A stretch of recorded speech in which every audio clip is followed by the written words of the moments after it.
Ito ang kwentong kasaysayan na mapapanood at masasaksihan natin ngayon sa ating video.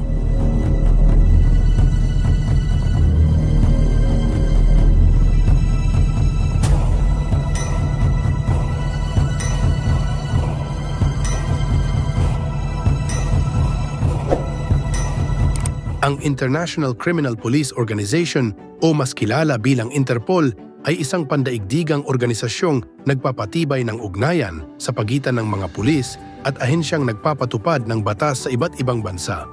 Itinatag noong 1923, ito ay may layuning labanan ang transnational crimes tulad ng terorismo, cybercrime, human trafficking at iligal na droga. Bilang isang organisasyong may 175 kasaping bansa, ang Interpol ay hindi direktang humuhuli ng mga kriminal.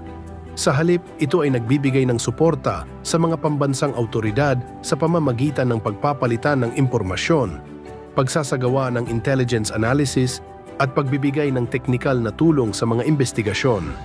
Isa sa mga pangunahing tungkulin nito ay ang paglalabas ng red notices na nagsisilbing pandaigdigang babala para sa mga taong pinaghahanap ng batas.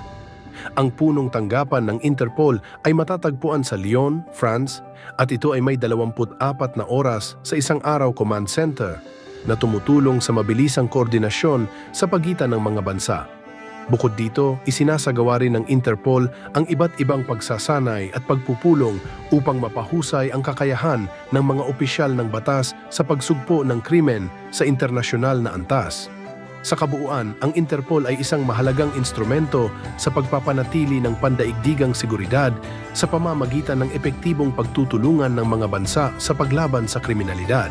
Laging tandaan mga kahistoryador, huwag limutin ang ugat ng ating pagkatao, ang kasaysayan ng ating pundasyon.